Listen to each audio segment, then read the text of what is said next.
साथियों नमस्कार, बहुत स्वागत है आपका D&K एकेडमी में। मैं हूं भगवत तांगी, फाउंडर D&K एकेडमी, और हमारी वेबसाइट है www.dkmpsc.com, जिस पर आप प्रतियोगिता परीक्षाओं से संबंधित सारी जानकारी ले सकते हैं। तो एक बार इस वेबसाइट को विज़िट ज़रूर करें। बात करेंगे भारतीय राज्य व्यवस्था के पार्ट 12 यानी 12वें भाग की, जिसमें बात करेंगे भारत की नागरिकता के बारे में, सिटीजनशिप। और ये जो पार्ट है, पार्ट 2, अनुच्छेद 5 से 11 तक इसमें पूरी की पूरी चर्चा की गई है। तो चलिए शुरू करते हैं।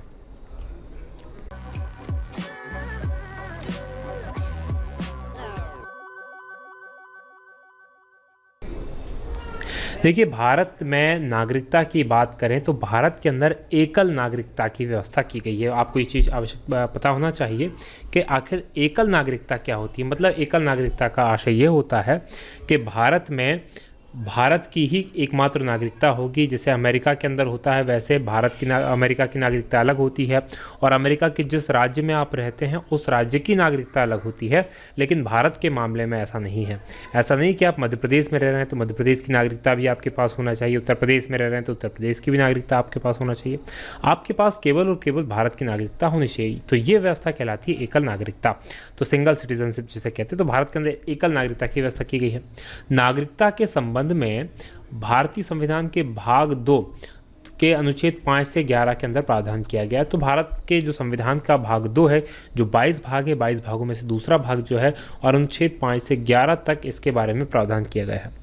अब यहाँ एक समझने वाली बात यह है कि ये जो प्रावधान किया गया है, ये केवल भारत का नागरिक कौन है और किसे भारत का नागरिक माना जाएगा, और ये कब की स्थिति में, संविधान प्रारंभ होने की स्थिति में, यानी जिस दिन संविधान प्रारंभ हुआ था 26 जनवरी 1950, उस स्थिति में कौन भारत का नागरिक होगा, किसे भारत का नागरिक माना जाएगा, ये केवल इस बात को शो करते हैं। ये अनुच्छेद बाकी और चीज़ों के बारे में जानकारी नहीं देते। इसमें से जो अनुच्छेद 11 है वो बताता है कि संसद को भविष्य में नागरिकता के संबंध में कानून बनाने का अधिकार होगा, और इसी अधिकार का प्रयोग करके संसद ने नागरिकता के संबंध में अधिनियम 1955, नागरिकता अधिनियम 1955 बनाया। और उसके बाद तक इसमें कई बार संशोधन किए जा चुके हैं। जैसे 1986 में एक संशोधन किया गया, 1992 में एक संशोधन किया गया, फिर 2003 के अंदर इसमें संशोधन किया गया, फिर 2005 में इसमें संशोधन किया गया, फिर 2015 में इसमें संशोधन किया गया। तो इसके अंदर ये संशोधन, ये 1955 के अधिनियम में लगातार संशोधन किए गए हैं। तो ये एक बेसिक समझ हुई हमारी नागरिकता के संबंध में। क्या भारत के अंदर एकल नागरिकता है। दूसरी बात क्या हुई, भारत के जो संविधान है, संविधान के भाग 2 में अनुच्छेद 5 से 11 के बीच में ये नागरिकता के संबंध में प्रावधान किए गए हैं। जो संविधान के अनुच्छेद हैं उसमें केवल भारत का नागरिक कौन होगा ये बताया गया है, और अनुच्छेद 11 कह देता है कि संसद को भविष्य में नागरिकता के संबंध में कानून बनाने का अधिकार होगा। मतलब संसद तय करेगी कि भारत का नागरिक कौन भारत की नागरिकता ले सकता है, कैसे ले सकता है, कैसे भारत की नागरिकता समाप्त हो जाती है। तो ये सारी चीज़ संविधान के अंदर नहीं दी गई है। संविधान में केवल लिखा है कि जब संविधान प्रारंभ हुआ था उस समय भारत का नागरिक कौन होगा। तो चलिए, अब नागरिकों की आवश्यकता, नागरिकता की आवश्यकता आखिर क्यों पड़ती है? क्योंकि नागरिकों को कुछ विशेष अधिकार प्राप्त होते हैं जो केवल और केवल उस देश के नागरिकों को प्राप्त होते हैं। कुछ ऐसी चीज़ें होती हैं जो संबंधित देश केवल अपने देश के नागरिकों को देता और किसी को नहीं देता। जैसे हमारे यहाँ बात करें तो अनुच्छेद 15, अनुच्छेद 16, अनुच्छेद 19, अनुच्छेद 29, ये जो है, ये मूल अधिकार जो हैं ये केवल भारत के नागरिकों को प्राप्त है। बाकी जो शेष बचते हैं मूल अधिकार, वो भारत के नागरिकों के अलावा जो विदेशी नागरिक भी हैं, समस्त लोगों को, समस्त व्यक्तियों को प्राप्त हैं। लेकिन अनुच्छेद 15, अनुच्छेद 16, अनुच्छेद 19, अनुच्छेद 29 जो भारत के मौलिक अधिकार से संबंधित है, ये मूल अधिकार या मौलिक अधिकार केवल भारत के नागरिकों के अलावा किसी को प्राप्त नहीं है। उसके अलावा कुछ महत्वपूर्ण संवैधानिक पद होते हैं, जैसे कि राष्ट्रपति होता है, उपराष्ट्रपति, उच्चतम न्यायालय का न्यायाधीश, उच्च न्यायालय के न्यायाधीश, राज्यपाल, महान्यायवादी, महाधिवक्ता, जैसे ये जो इनकी नियुक्ति होती है, इन पर केवल नागरिकों की ही नियुक्ति होती है। नागरिकों के अलावा और किसी पर इनकी नियुक्ति, किसी और की नियुक्ति नहीं की जाती। उसके अलावा लोकसभा और राज्य विधानसभा के मतदान की पात्रता, मतलब उसमें केवल नागरिक ही वोटिंग कर सकते हैं, अपने लिए सरकार चुन सकते हैं। संसद और राज्य विधानमंडल के सदस्य के रूप में अर्हता, मतलब केवल नागरिक ही संसद के सदस्य बन सकते हैं और राज्य विधानमंडल के सदस्य बन सकते हैं। तो ये सारी की सारी चीज़ें हैं जो कि बहुत ही इंपॉर्टेंट है। देखिए, अब बात करेंगे भारत के संविधान में अनुच्छेद 5 से 9 तक नागरिकता के संबंध में क्या क्या प्रावधान किए गए हैं उनके बारे में चर्चा कर लेते हैं। देखिए, सबसे पहले जो बताया गया है, संविधान के प्रारंभ होने पर नागरिकता, मतलब जब संविधान प्रारंभ होगा उस समय नागरिकता क्या होगी। और ये ध्यान यहाँ पर देना होगा कि अनुच्छेद 5 से 9 जो है ये 26 नवंबर 1949 जिस दिन संविधान बनकर पूरा हुआ था उसी दिन ये 4 जो अनुच्छेद थे ये 26 नवंबर 1949 को ही लागू हो गए थे। बाकी जो संविधान था वो 1950 को लागू हुआ था, लेकिन ये अनुच्छेद इसी दिन लागू हो गए थे। ये बात थोड़ा सा ध्यान रखिएगा। चलिए अब देखते हैं अनुच्छेद 5 क्या कहता है। अनुच्छेद 5 के अनुसार भारतीय संविधान के प्रारंभ होने पर जिस व्यक्ति का भारत में अधिवास हो, अधिवास का मतलब क्या होता है? अधिवास का मतलब होता है जो व्यक्ति भारत में रहता हो, अभी रह रहा हो और जीवन पर्यंत भारत में रहने की जिसकी इच्छा रखता हो, यानी कि सामान्य तौर से जो भारत का अधिवासी होगा वो भारत का नागरिक माना जाएगा। क्योंकि इससे पहले तक ये जो हमारा संविधान लागू हुआ था उससे पहले तक किसी के पास भी भारत की सिटीजनशिप नहीं थी। जो भारत के लोग थे वो ब्रिटिश नागरिक माने जाते थे, क्योंकि भारत की एज अ कंट्री कोई मान्यता नहीं थी। तो ये ध्यान आप रखिएगा, उस समय तक भारत की नागरिकता की कोई बात नहीं थी। अब ये पहली बार हो रहा है तो फिर ये प्रश्न आ जाता है हमारे पास कि स्वतंत्रता के समय कौन भारत का नागरिक होगा, कौन भारत का नागरिक नहीं होगा। तो संविधान ने इसी चीज़ को बताने का प्रयास किया अनुच्छेद 5 में। तो कौन होगा? जो व्यक्ति भारत में अधिवास करता हो, यानी कि निवास करता और रहता हो। और उसके अलावा उसमें क्या क्या चाहिए? जो भारत के राज्य क्षेत्र में जन्मा था, मतलब जिस व्यक्ति का जन्म भारत के राज्य क्षेत्र में हुआ था, जो भारत में जन्मा था, वो सभी व्यक्ति क्या होंगे? भारत के नागरिक होंगे। या फिर जिसके माता पिता में से कोई एक भारत में जन्मा था, माता पिता में से वो तो नहीं जन्मा, वो तो विदेश में जन्मा था, लेकिन उसके माता पिता में से कोई एक भारत में जन्मा था। या जो संविधान के प्रारंभ से, यानी संविधान का प्रारंभ 26 जनवरी 1950 के ठीक पहले से कम 5 वर्ष तक मामूली तौर पर भारत का निवासी रहा हो। इसके अंदर बहुत सारे अंग्रेज थे या बहुत सारे लोग थे जो भारत में आकर रहने लगे थे। तो जो संविधान स्टार्ट हुआ था उससे लगभग 5 साल पहले तक भारत में अगर 5 साल से रह रहे थे तो वो भारत के निवासी या भारत के नागरिक माने जाएंगे। इस स्थिति में व्यक्ति के माता पिता की राष्ट्रीयता का कोई महत्व नहीं है, यानी कि उस व्यक्ति का माता पिता कहीं भी रहते हो, अगर वो संविधान प्रारंभ होने से 5 वर्ष पहले तक भारत में निवास करता था तो अब वो भारत का नागरिक होगा। तो एक व्यक्ति कौन भारत का नागरिक? जो भारत में सामान्य रूप से रहता हो। नंबर 1, या तो उसका जन्म भारत के अंदर हुआ होना चाहिए, या फिर उसके माता पिता में से कोई एक भारत के अंदर जन्मा होना चाहिए, या संविधान प्रारंभ के ठीक पहले 5 वर्ष पहले तक वो भारत के अंदर रहना चाहिए। इन तीनों में से एक भी कंडीशन को फॉलो करता है तो वो भारत का नागरिक होगा। ये कहता है अनुच्छेद 5। अब अनुच्छेद 6 क्या कहता है? पाकिस्तान से भारत आने वाले भारतीय नागरिकता कैसे प्राप्त करेंगे? क्योंकि बंटवारा हुआ था और बंटवारे के बाद बहुत सारे लोग यहाँ से पाकिस्तान चले गए थे और बहुत सारे लोग साथियों पाकिस्तान से हमारे देश में आ गए थे। तो ये उस समय फिर जो नागरिकता के प्रश्न उठ रहे थे कि भाई नागरिक कौन होगा। और ये जो ऐसा नागरिकता वाला जो पोर्शन है, लगभग 2 साल इसी पे बहस चली थी। संविधान का सबसे कठिन पोर्शंस में से माना जाता है निर्माण के समय, क्योंकि इस पर बहुत बहस चली थी कि किसको नागरिक माना जाए, किसको नागरिक नहीं माना जाए। तो पाकिस्तान से आने वाले कौन कौन ऐसे व्यक्ति होंगे जिनको भारत की नागरिकता मिली, उसके बारे में कहता है अनुच्छेद 6। अनुच्छेद 6 कहता है कि पाकिस्तान से भारत आने वाले व्यक्ति को भारतीय नागरिक माना जाएगा। कब माना जाएगा? यदि नंबर 1, वह या उसके माता पिता या उसके पितामह पितामही अथवा मातामह मातामही, यानी कि दादा दादी या नाना नानी में से कोई भारत में जन्मा था। ये ध्यान रखिएगा। कब माना जाएगा पाकिस्तान से आने वाला कोई व्यक्ति? या तो उसके माता पिता या उसके दादा दादी या नाना नानी, इनमें से कोई भी एक भारत के अगर में जन्मा हो तो वो भारत से, मतलब उस समय का भारत जो संयुक्त भारत था वो भारत, उसमें जन्मा हो तो भारत का नागरिक माना जाएगा। संयुक्त भारत में उस समय बांग्लादेश भी आता था, पाकिस्तान भी आता था। फिर क्या व्यवस्था की गई कि वह 19 जुलाई 1948 से पहले भारत में चला आया था और इस तिथि से भारत का निवासी रहा है। मतलब 19 जुलाई 1948 एक तिथि है, उसमें क्या किया गया था? 19 जुलाई 1948 से एक व्यवस्था स्टार्ट की गई थी। अब जो पाकिस्तान से बंदे भारत में आएंगे उनको भारत में रहने के लिए उनको परमिट लेना होगा, खुद को पंजीकृत करवाना होगा। तो ये व्यवस्था की गई। उससे पहले जो आ गए थे उनको पंजीकरण की आवश्यकता नहीं थी, उन्हें कोई रजिस्ट्रेशन वगैरह नहीं करवाना था। लेकिन 19 जुलाई 1948 या उसके बाद जो है उन्हें रजिस्ट्रेशन की व्यवस्था भारत सरकार ने कर दी थी। तो 19 जुलाई 1948 से पहले जो भारत में आया था और उसके मम्मी पापा, दादा दादी, नाना नानी में से कोई भी भारत का नागरिक होगा तो वो माना जाएगा कि साहब आप भारत के नागरिक, उनके अपने आप मिल जाएंगे। लेकिन जो 19 जुलाई 1948 के बाद भारत में आया वो भारत सरकार द्वारा नागरिक के रूप में पंजीकृत कर लिया गया। तो यहाँ ध्यान दीजिएगा, 1948 के बाद पंजीकरण की व्यवस्था स्टार्ट हो गई थी कि उसके बाद पंजीकरण करवाना पड़ेगा, साहब आप लेट आए हो इसलिए। अब कुछ लोग भारत से पाकिस्तान को चले गए थे। अब उनकी नागरिकता के संबंध में जो अनुच्छेद 7 है वो बताता है।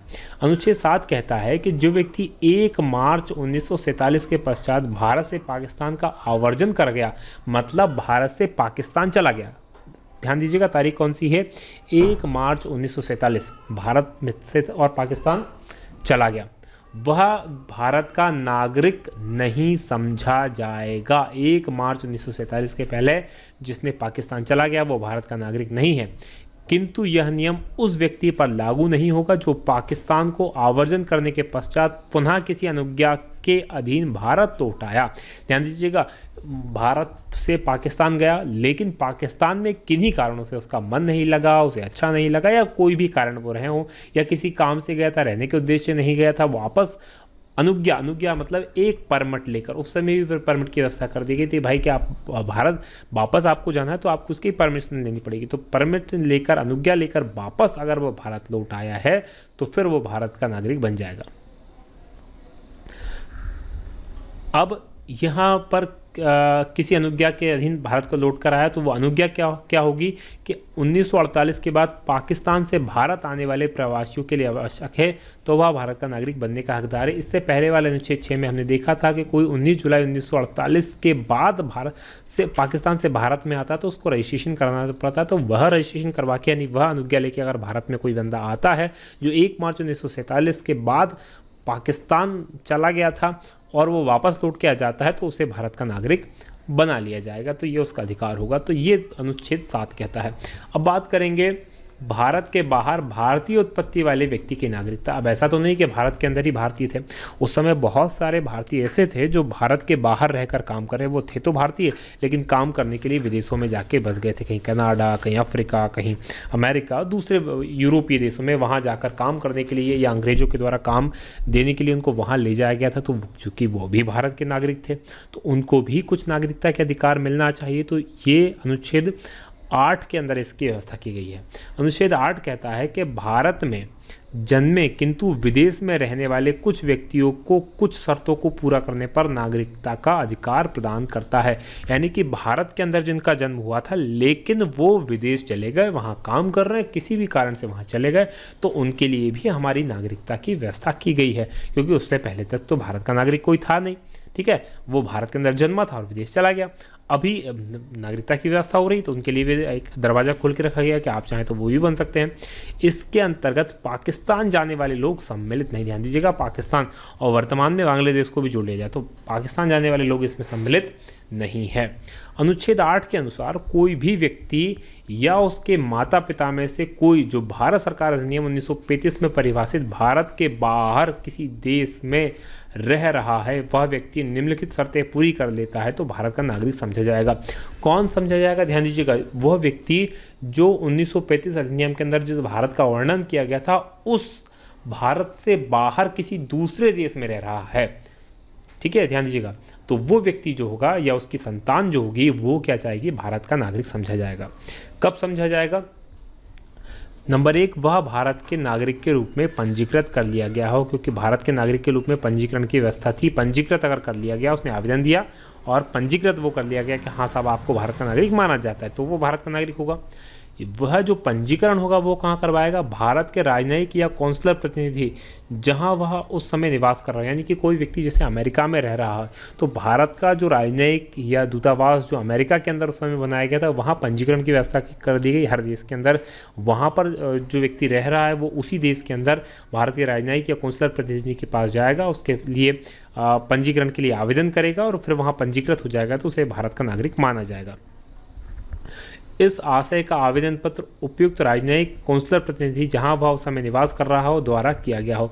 तो मतलब कोई व्यक्ति जो विदेश में रह रहा है लेकिन भारत का नागरिक है, मतलब भारत की नागरिकता लेना चाह रहा है, भारत के मूल का है और उसने वहाँ की नागरिकता नहीं ली है, तो वो पंजीकृत करके और भारत की नागरिकता प्राप्त कर सकता है। ये कहा गया अनुच्छेद 8 में। अब बात करेंगे अनुच्छेद 9 की।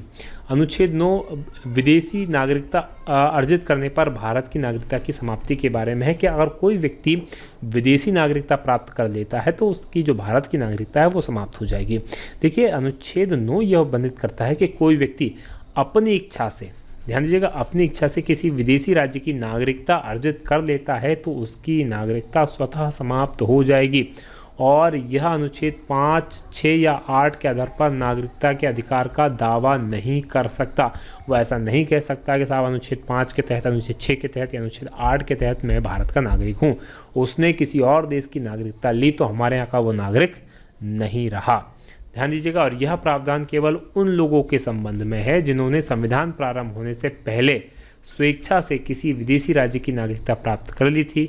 ये ध्यान दीजिएगा, ये जो अनुच्छेद 5 से लेकर 9 तक के जितने भी अनुच्छेद हैं ये सारे की सारी बात कर रहे हैं 26 जनवरी 1950 तक की। उसके बाद व्यवस्था जो भारत जो नागरिकता अधिनियम 1955 बना उसके बारे में चर्चा करेंगे, उसमें जो प्रावधान किए गए उसके तहत बात करेंगे। यानी उस समय तक भारत का नागरिक कौन होगा कौन नहीं होगा, ये सारी चर्चा वहाँ तक की हो रही है। बस जिन्होंने प्रारंभ के समय संविधान लागू होने के बाद नागरिकता के संबंध में पूर्ण व्यवस्था नागरिकता अधिनियम द्वारा निर्धारित की जाती है। मतलब 26 जनवरी 1950 तक ये जो प्रावधान किए गए थे संविधान में, इनमें जो भारत के नागरिक बन गए वो भारत के नागरिक माने गए।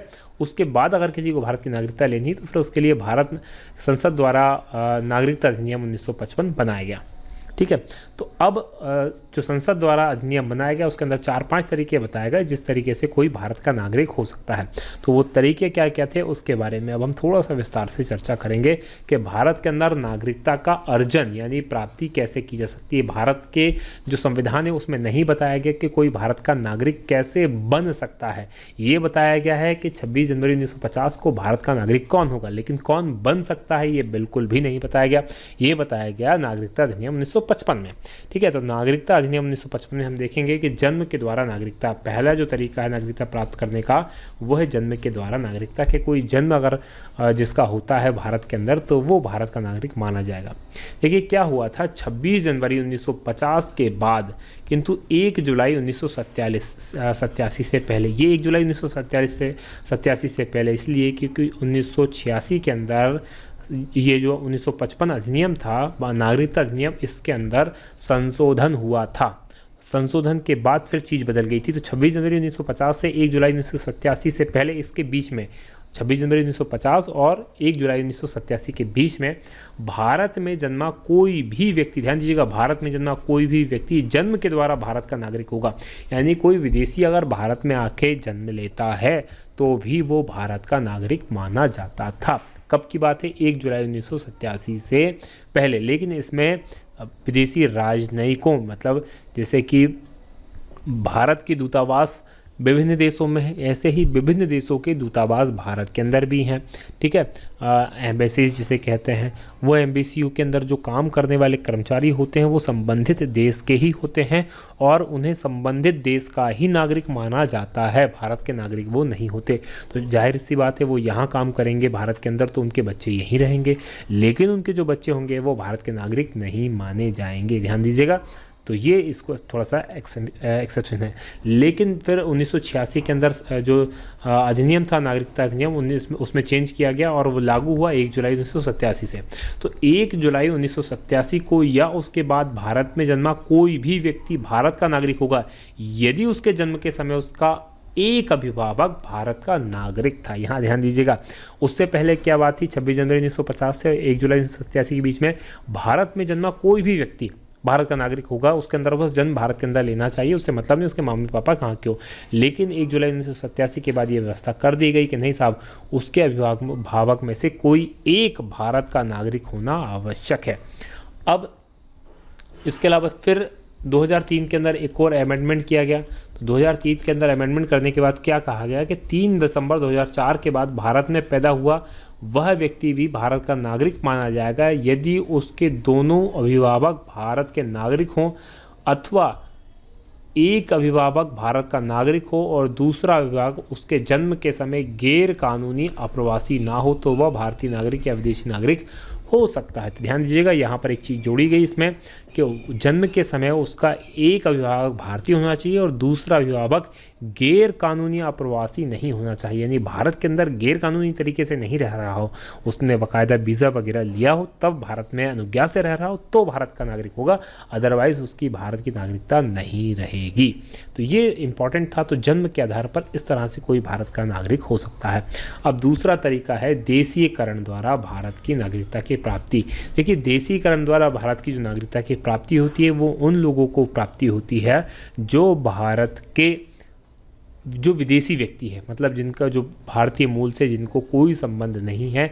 जैसे कि एक बहुत लेटेस्ट उदाहरण है वो है अदनान सामी का। अदनान सामी को भारत की नागरिकता प्राप्त हुई। वो जन्म से ना तो भारतीय है लेकिन वो पाकिस्तानी मूल के निवासी हैं, लेकिन फिर भी भारत की नागरिकता उन्हें मिली है। तो वो इसी विधि से मिली है, देशीयकरण द्वारा। देखिए क्या होता है कि कोई भी विदेशी व्यक्ति जो वयस्क हो चुका हो, मतलब 18 साल से अधिक का हो चुका हो, भारत सरकार के निर्धारित प्रपत्र पर देशीयकरण के लिए आवेदन पत्र दे सकता है।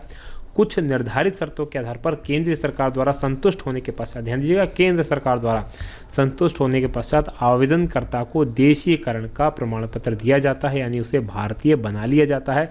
और इस रीति से नागरिकता प्राप्त करने के लिए जो शर्तें हैं वो ये हैं। नंबर 1, वह किसी ऐसे देश का नागरिक ना हो जहां भारतीय देशीकरण द्वारा नागरिक बनने से रोक दिया जाए। तो मालूम पड़ा कोई किसी ऐसे देश का व्यक्ति है जहां पर कोई उसने नियम बना रखा है कि साहब भारतीय देशीकरण द्वारा कोई व्यक्ति भारतीय नहीं बन सकता, तो ऐसे देश का व्यक्ति हमारे यहाँ नागरिक नहीं बन सकता। दूसरा, उसने अपने देश की नागरिकता का परित्याग कर दिया हो और केंद्र सरकार को इस बात की सूचना दे दी हो। ये भी इंपॉर्टेंट चीज़ है। वो जिस देश का नागरिक हो उसने अपने वहाँ की नागरिकता छोड़ दी हो। बिना वहाँ की नागरिकता छोड़े कोई देशी नागरिकता के द्वारा हमारे यहाँ का नागरिक नहीं हो सकता। वह देशीयकरण के लिए आवेदन करने की तिथि से 12 वर्ष तक या तो भारत में रहा हो या भारत सरकार की सेवा में रहा हो। इस संबंध में केंद्र सरकार यदि उचित समझे तो अवधि को घटा सकती है। ध्यान दीजिएगा, अदनान सामी लगभग 2001 में वो यहाँ आए थे, तो लगभग 15-16 वर्ष भारत में रहे। उसके बाद उन्हें भारत की नागरिकता मिली है। उसके वो फिर यहाँ पर वर्क परमिट या टूरिस्ट वीज़ा, हर 3-3 महीने के वीज़ा को बढ़वाते थे और तब जाके वो 12 से 16 साल लगभग यहाँ रहे। उसके बाद भारत की नागरिकता उन्हें प्राप्त हुई है। तो 12 साल तक भारत में रहना उसका आवश्यक हो जाता है। उक्त 12 वर्ष के पहले को कुल 7 वर्षों में से 4 वर्ष तक उसने भारत का निवास किया हो और भारत सरकार की नौकरी में रहा हो। ध्यान दीजिएगा, इन 12 वर्षों में से भी जो 7 वर्ष, जो पहले 7 वर्ष हैं, उनमें कम से कम 4 वर्ष भारत में निवास किया हो। आपको समझ में नहीं आ रहा होगा साहब, 12 वर्ष फिर 7 वर्ष फिर 4 वर्ष, तो जो 12 वर्ष क्या होती है उसके अंदर जो पहले 7 वर्ष होंगे, क्योंकि ऐसा व्यक्ति हो सकता है भारत में भी रहता हो वर्क परमिट के आधार पर या दूसरे वीज़ा वगैरह लेके आया है, फिर वो अपने देश चला गया, फिर भारत में रहा, तो इस तरह से कम 4 वर्ष उसके अंदर भारत के अंदर निवास उसका होना ज़रूरी है, मतलब भारत के अंदर रुका हुआ होना ज़रूरी है। वीज़ा वगैरह ले ला के वो भारत में रहा हो तब जाके वो भारत की ऐसा कर सकता है। चलिए, तो ये तो 2 तरीके हो गए भारत की नागरिकता प्राप्त करने के। तीसरा तरीका है वंश परंपरा के आधार पर। देखिए, वंश परंपरा के आधार पर अगर हम नागरिकता की बात करें तो देखिए, जन्म के आधार पर हमने एक बात की थी कि भारत के अंदर जन्म हो रहा है, लेकिन भारतीय मूल के व्यक्ति हैं, लेकिन उनका जन्म भारत से बाहर हो रहा है, तो वो भी भारत की नागरिक माने जा सकते हैं। कैसे माने जा सकते हैं? क्योंकि 26 जनवरी 1950 के बाद, परंतु 10 दिसंबर 1992 से पहले, ध्यान दीजिएगा ये 2 तारीखें हैं, 26 जनवरी 1950 के बाद या और 10 दिसंबर 1992 से पहले भारत के बाहर पैदा हुए व्यक्ति वंश के आधार पर भारत के नागरिक माने जाएंगे यदि उनके जन्म के समय माता पिता भारत के जन्म के समय उनके पिता भारत के नागरिक थे। ध्यान दीजिएगा, यहाँ पर केवल पिता है, ना कि दोनों में से कोई एक, यानी कि अभी उनका जन्म भारत से बाहर हुआ है, लेकिन 26 जनवरी 1950 के बाद और 10 दिसंबर 1952 के बीच में भारत से बाहर कोई व्यक्ति पैदा हुआ, लेकिन उनके जन्म के समय उसका पिता अगर भारत का नागरिक था तो वह व्यक्ति भारत का नागरिक माना जाएगा। जैसे कोई घूमने के लिए बाहर गया और वहाँ उसका जन्म हो जाता है, तो ये सिंपल सा बात है, ये होगा। दूसरा 10 दिसंबर 1992 को, क्योंकि 1992 में क्या हुआ मैंने आपको पहले ही बताया, नागरिकता अधिनियम 1955 में, 1986 में एक बदलाव किया गया, 1992 में एक संशोधन किया गया, फिर 2003 में संशोधन किया गया, फिर 2005 में संशोधन किया गया, फिर 2015 में संशोधन किया गया। तो 1992 में क्या संशोधन किया गया? 1992 में या उसके बाद भारत में पैदा हुए व्यक्ति भारत का नागरिक होगा यदि उसके जन्म के समय कोई एक अभिभावक भारत का नागरिक था। 1992 से पहले केवल पिता का भारत का नागरिक होना जरूरी था, लेकिन 1992 में ये व्यवस्था की गई कि चाहे वो पिता या माता दोनों में से अगर कोई एक भारत का नागरिक है तो भी उसको भारत में वंश परंपरा के आधार पर भारत की नागरिकता मिल जाएगी। फिर इसमें 3 दिसंबर 2004 के बाद यानी 2003 के अमेंडमेंट में संशोधन में एक और व्यवस्था की गई। 3 दिसंबर 2004 के बाद से भारत के बाहर जन्मे व्यक्ति को भारत का नागरिक नहीं माना जाएगा। कब नहीं माना जाएगा? यदि जन्म के बाद 1 साल की अवधि के भीतर उनके जन्म को भारतीय वाणिज्य दूतावास में पंजीकृत नहीं किया गया हो। यदि कोई व्यक्ति विदेश में जन्मा, वहाँ रह रहा है और 1 साल की अवधि तक उसने भारतीय दूतावास में उसके जन्म को पंजीकृत नहीं करवाया तो वो भारत का व्यक्ति नागरिक नहीं माना जाएगा। कुछ विशेष परिस्थितियों में, स्पेशल कंडीशंस के अंदर, जो केंद्र सरकार है वो अनुमति दे सकती है जो 1 साल की अवधि के बाद भी पंजीकरण करवाया जा सकता है। कोई कारण, विशेष कारण रहे कि 1 साल के अंदर पंजीकरण नहीं करवाया जा सका तो उसके बाद भी पंजीकरण करवाया जा सकता है। तो ये एक इम्पॉर्टेंट चीज़ थी जो कि इसको समझनी होगी। और नीचे एक चीज़ दी गई है कि एक भारतीय वाणिज्य दूतावास में एक अवयस्क बच्चे के जन्म के पंजीकरण के लिए आवेदन देने के साथ साथ अभिभावक को लिखित उपक्रम में यह बताना होगा कि इस बच्चे के पास किसी और देश का पासपोर्ट नहीं है। मालूम पड़ा कि अवयस्क बच्चा जो होता है जन्म की 1 साल की अवधि के भीतर उसका वहाँ पर पंजीयन करवाया जाता है भारत की दूतावास में, लेकिन उसके साथ साथ उन्हें बताना होगा कि साहब इस बच्चे का किसी और देश का पासपोर्ट हमने नहीं बनवाया है। तो ये 3 तरीके हो गए। चौथा तरीका जो होगा पंजीकरण के द्वारा या रजिस्ट्रेशन के द्वारा भारत की नागरिकता किस प्रकार से प्राप्त की जा सकती है। देखिए, पंजीकरण के द्वारा जो प्राप्त करने का तरीका है ये भारतीय मूल के लोगों के लिए, विदेशी लोगों के लिए नागरिकता प्राप्त करने का केवल एक तरीका है और वो तरीका मैं आपको बता चुका हूँ, वो तरीका है देसीकरण। बाकी जो सारे तरीके हैं वो भारत के लोगों के लिए है, भारतीय, चाहे वो भारतीय मूल के हों या भारत के अंदर जन्म लिया हो या भारतीय मूल के भारत के बाहर जन्म लिया हो, तो ये सारे तरीके हैं दूसरे भारत के व्यक्तियों के लिए, भारतीय मूल के व्यक्तियों के लिए। विदेशी व्यक्तियों के लिए केवल एक तरीका है, वो है देसीकरण। चलिए देखते हैं।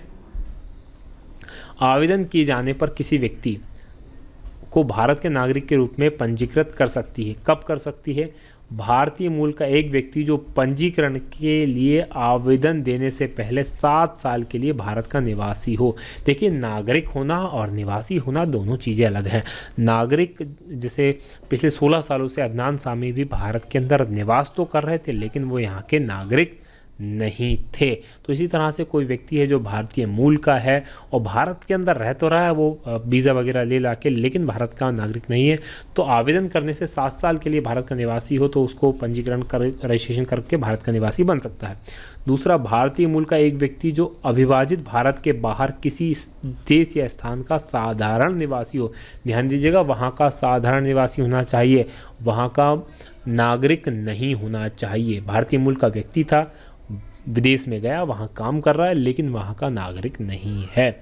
और अविभाजित भारत के बाहर, ऐसा नहीं विदेश से मतलब पाकिस्तान और बांग्लादेश, बिल्कुल भी नहीं। एक वह व्यक्ति जिसने भारत के एक नागरिक से विवाह किया है और पंजीकरण के आवेदन देने से पहले 7 साल तक भारत का साधारण निवासी रहा। मतलब कोई व्यक्ति भारत के अंदर, भारत के व्यक्ति से उसने शादी कर ली और शादी करने के बाद वीज़ा वगैरह ले ला के वो 7 साल के लिए भारत के का निवासी बना, तो उसके बाद वो भारत की नागरिकता उसे मिल जाएगी। उन व्यक्तियों के अवयस्क बच्चे जो भारत के नागरिक हैं, यानी ऐसे व्यक्ति जो भारत के नागरिक हैं उनके अवयस्क बच्चे जो होंगे वो उनके भारत के नागरिकता उन्हें मिल जाएगी। दूसरा, पूर्ण आयु और क्षमता से युक्त, पूर्ण आयु मतलब जो वयस्क हो गया है और क्षमता से युक्त एक व्यक्ति जिसके माता पिता 7 साल तक भारत में रहने के कारण भारत के नागरिक के रूप में पंजीकृत हैं। ध्यान दीजिएगा, कोई व्यक्ति था जो भारत के मूल निवासी था, उसके माता पिता भारत में रहने के कारण 7 साल तक रहे और उनको यहाँ का नागरिक माना गया, तो उनके बच्चों को भी भारत की नागरिकता पंजीकरण के द्वारा मिल जाएगी। पूर्ण आयु और क्षमता से युक्त एक व्यक्ति, उसका कोई एक अभिभावक पहले स्वतंत्र भारत का नागरिक था और पंजीकरण के लिए आवेदन देने से पहले 1 साल से वह भारत में रह रहा है। यानी कि कोई व्यक्ति जिसने आवेदन किया, उसके मम्मी पापा में से कोई एक स्वतंत्र भारत का नागरिक था, लेकिन अब वो विदेश में चला गया, उसकी संतान चाहती है कि मैं भारत में वापस आऊँ, तो पंजीकरण के लिए आवेदन देता और उससे पहले 1 साल तक वो भारत में अगर रहा है तो वो भारत की नागरिकता प्राप्त कर सकता है। पूर्ण आयु और क्षमता से युक्त एक व्यक्ति जो 5 सालों के लिए भारत के एक विदेशी नागरिक के रूप में पंजीकृत है, भारत में के अंदर विदेशी नागरिक के रूप में पंजीकृत भारत का विदेशी नागरिक कैसे IOC कार्ड बनता है उसके बारे में भी हम चर्चा करेंगे। तो उसके रूप में अगर कोई पंजीकृत है तो वो भारत का नागरिक बन सकता है, बशर्ते पंजीकरण के लिए आवेदन देने से पहले वह 1 साल से भारत में रह रहा, मतलब जो आज आवेदन लगा रहा है उससे 1 साल पहले तक वो भारत के अंदर रह रहा था, तो वो व्यक्ति बन सकता है। चलिए और देखते हैं और क्या तरीके हो सकते हैं। ये वही स्लाइड है दूसरी। अब देखेंगे 5वां तरीका जो है अर्जित भूभाग के विलयन द्वारा नागरिकता। तो ये 5 तरीके हैं जिनके आधार पर कोई व्यक्ति भारत का नागरिक हो सकता है। तो अर्जित भूभाग के विलयन द्वारा नागरिकता, यदि किसी नए भूभाग को भारत में शामिल किया जाता है, जैसे अभी थोड़े दिन पहले बांग्लादेश के साथ हमने कुछ गांव एक्सचेंज किए, कुछ हमारे जो गांव थे वो बांग्लादेश चले गए, जो कुछ बांग्लादेश के गांव थे वो हमारे यहाँ गए, तो फिर उन लोगों को भी भारत की नागरिकता प्राप्त हो जाती है। तो किसी क्षेत्र में निवास करने वाले व्यक्तियों को भारत की नागरिकता प्राप्त हो जाती है, जैसे गोवा, दमन दीव, पांडिचेरी, सिक्किम के राज्य में निवास करने वाले व्यक्तियों को इनके भारत में विलयन पर इस प्रकार से नागरिकता प्राप्त हुई, क्योंकि गोवा शुरू से, दमन दीव, पांडिचेरी और सिक्किम ये शुरू से भारत के राज्य नहीं रहे, ये बाद में भारत के अंदर मिले, तो इनके अंदर जो निवास करने वाले व्यक्ति थे ये ऑटोमेटिक ही भारत के नागरिक बन गए। तो ये 5 तरीके हैं भारत की नागरिकता प्राप्त करने के। अब कुछ तरीके हम देखेंगे भारत की नागरिकता की आखिर समाप्ति कैसे होती है। तो पहला तो जो भारत की नागरिकता की समाप्ति है वो स्वैच्छिक त्याग द्वारा होती है। देखिए क्या होता है, भारतीय नागरिकता का स्वैच्छिक रूप से त्याग किया जा सकता है। कोई स्वेच्छा से कहेगा साहब मुझे भारत की नागरिकता छोड़ना है तो वो छोड़ सकता है। यदि कोई व्यक्ति किसी अन्य राष्ट्र की नागरिकता प्राप्त करने के लिए भारत की नागरिकता का त्याग करता है तो उस पर कोई संवैधानिक अवरोध नहीं लगाया सकता, बशर्ते वह किसी अपराध में लिप्त ना हो और पूर्णतः निर्दोष हो। ऐसा व्यक्ति नहीं जिसने कोई यहाँ मर्डर कर दिया, बोले साहब मुझे मर्डर से बचना है तो मैं तो जाके किसी और देश की नागरिकता लेता हूँ, भारत की नागरिकता छोड़ रहा हूँ, तो ऐसा नहीं माना जाएगा। हाँ, वो पूरी तरह से निर्दोष है, उसने कोई जुर्म नहीं किया है तो वो भारत की नागरिकता छोड़ सकता है किसी और देश की नागरिकता के लिए। प्रवर्जन द्वारा, प्रवर्जन क्या होता है इसका मतलब समझ लें। कोई व्यक्ति भारत की नागरिकता का परित्याग कर किसी अन्य देश की नागरिकता अर्जित कर लेता है तो वैसे ही भारत की नागरिकता स्वतः समाप्त हो जाती है। जैसे कि किसी व्यक्ति ने भारत की नागरिकता नहीं छोड़ी और किसी और देश की नागरिकता ले ली, वहाँ का जैसे ही वो नागरिक बनता है तो भारत की उसकी नागरिकता अपने आप समाप्त हो जाएगी, फिर वो भारत का नागरिक नहीं रहेगा। अब अवैध रूप से अर्जित करने पर अगर किसी ने भारत की नागरिकता गलत तरीके से ले ली, यदि किसी व्यक्ति ने भारत की नागरिकता कपटता यानी कपट करके झूठी जानकारी दे के अर्जित कर ली, या उसने भारतीय संविधान के प्रति अभक्त या अप्रीतिपूर्ण व्यवहार प्रदर्शित किया, तो भारत सरकार उसे नागरिकता से वंचित कर सकती है। यानी किसी व्यक्ति ने भारत की नागरिकता अर्जित की थी बीच में, मतलब वो शुरू से भारत का नागरिक नहीं था और उसने नागरिकता अर्जित करने के लिए गलत जानकारी दी थी, झूठी जानकारी दी थी, या भारत के संविधान के प्रति वो श्रद्धा नहीं दिखाता या गलत व्यवहार करता है, तो भारत उसे भारत की नागरिकता से वंचित कर सकती है। फिर क्या तरीके हो सकते हैं, विदेश में नौकरी पाना। यदि कोई व्यक्ति विदेश में नौकरी करने लग जाता है तो उसकी फिर विदेश में नौकरी से मतलब है विदेश में सरकारी नौकरी, विदेश में प्राइवेट नौकरी कर रहा है तो वो चलेगा, विदेश के अंदर सरकारी नौकरी, उस देश के सरकार की नौकरी नहीं करना चाहिए। अगर किसी विदेश में विदेशी सरकार की नौकरी कर रहा है तो फिर हमारे देश की नागरिकता वो खो देगा। राष्ट्र विरोधी कार्य करता है, यदि कोई व्यक्ति राष्ट्र विरोधी कार्य करता है तो उसकी नागरिकता समाप्त की जा सकती है। जैसे यदि कोई व्यक्ति फौज से भाग जाता है या देशद्रोह के अपराध में पकड़ा जाता है, किसी और अपराध के कारण दंडित किया जाता है तो उस व्यक्ति की नागरिकता को समाप्त किया जा सकता है। कुछ अन्य कारण भी हैं। इन कार्यों के अतिरिक्त कुछ ऐसे कारण हैं जिन्हें नागरिकता का लोप हो सकता है, जैसे पागलपन, फकीरी, संन्यास ग्रहण करना। ये जो कारण है, इनके अलावा इनके से भी नागरिकता का समाप्त हो सकती है। चलिए अब देखते हैं संशोधन अधिनियम 2003 के अंदर कुछ संशोधन किए गए। देखिए इसके अंदर क्या किया गया है कि प्रवासी भारतीयों यानी कि ऐसे एनआरआई जो विदेशों में बसे हैं, विदेशों में बसे भारतीय मूल के लोग जिनकी पीढ़ियों में से कोई पहले भारत से बिलोंग करता है, तो भारतीय मूल के लोगों को दोहरी नागरिकता प्राप्त करने के उद्देश्य से 1955 जो नागरिकता अधिनियम 1955 है उसमें संशोधन किया गया। और इसमें जो किया गया वो ये किया गया कि 16 देशों में बसे भारतीय मूल के लोगों को उनकी विदेशी नागरिकता के साथ साथ भारत की ओवरसीज नागरिकता प्रदान करने का प्रावधान किया गया। ऐसे देश जो कि दोहरी नागरिकता को सपोर्ट करते हैं, तो ऐसे देश के 16 देश हैं जिनको भारत के ओवरसीज नागरिकता के वहाँ के नागरिक होने के साथ साथ वो भारत के भी कुछ अधिकार उन्हें मिल सकते हैं। तो इसे IOC या इंडियन ओवरसीज सिटीजनशिप भी कहा जाता है। तो IOC उनको प्रदान की गई। इसके अंदर 16 देश जो हैं स्विट्ज़रलैंड, ऑस्ट्रेलिया, कनाडा, इजराइल, पुर्तगाल, फ्रांस, स्वीडन, न्यूजीलैंड, यूनान, Cyprus, Italy, Finland, Ireland, Netherland, Britain और संयुक्त राज्य अमेरिका, ये देश हैं जिनको शामिल किया गया कि इन देशों के अंदर रहने वाले लोग जो भारतीय मूल के लोग हैं वो भारत के दोहरी नागरिकता ले सकते हैं। इन देशों की सूची का बाद में विस्तार किया गया और ऐसी दोहरी नागरिकता प्राप्त करने वाले भारतीय मूल के व्यक्तियों को भारत में आने जाने की स्वतंत्रता होगी, यानी उन्हें फिर भारत में आने के लिए वीज़ा वगैरह लेने की आवश्यकता नहीं पड़ती, लेकिन उन्हें मताधिकार प्राप्त नहीं होगा। ये व्यवस्था कब की गई थी? जो 2003 में, लेकिन 2011 के अंदर फिर उनको मताधिकार की व्यवस्था भी कर दी गई कि वो चाहें तो भारत की वोटर लिस्ट में नाम जुड़वा के और मताधिकार का प्रयोग भी कर सकते हैं। अब देखिए, अब लेकिन उन्हें वर्तमान में मताधिकार का प्रावधान भी कर दिया गया है, यानी भारतीय मूल के विदेशी व्यक्ति। साथ ही उन्हें किसी संवैधानिक पद प्राप्त करने का अधिकार नहीं होगा। इसके अतिरिक्त सार्वजनिक नौकरियों के लिए अनुच्छेद 16 के प्रदत्त अवसर की समानता का अधिकार भी नहीं होगा, यानी कि अनुच्छेद जो 16 कहता है ना कि हर व्यक्ति को, हमारे नागरिक को अवसर की समानता होगी, तो वो व्यवस्था भी उसके लिए नहीं होगी। क्या व्यवस्था होगी? मतदान कर सकता है, आने जाने की उसे स्वतंत्रता होगी, कभी भी आए कितना भी रहे उसे टेंशन नहीं होगी। फिर 2005 के अंदर एक और संशोधन किया गया। इसमें क्या किया गया? यह संशोधन जो था नागरिकता अधिनियम 1955 की 4थी अनुसूची को हटाने संबंधी प्रावधान से युक्त था। इसके अनुसार भारतीय मूल के लोग जो अथवा उनके माता पिता या दादा दादी 26 जनवरी 1950 के बाद प्रवासित हुए, यानी कि 26 जनवरी 1950 के बाद यहाँ से चले गए और 26 जनवरी 1950 को भारतीय नागरिकता की योग्यता उनके पास रही हो, अथवा ऐसे क्षेत्र जो 15 अगस्त 1947 के बाद भारत का अंग बन गया हो, उनके समय के छोटे बच्चे जो अब ऐसे देश में रह रहे हो जहां दोहरी नागरिकता का प्रावधान उपलब्ध हो, ओवरसीज यानी सीमा पारीय भारतीय नागरिकता या OIC प्राप्त कर सकते हैं। ध्यान दीजिएगा, ये किन के बारे में? 26 जनवरी 1950 तक जो भारत के नागरिक थे और उसके बाद जो भारत छोड़कर चले गए, या 15 अगस्त 1947 के बाद भारत के अंग कुछ क्षेत्र बने, जैसे कि सिक्किम बना, जैसे कि गोवा बना, जैसे कि दमन दीव बने। तो यहाँ रहने वाले भी जो लोग थे 15 अगस्त 1947 के बाद,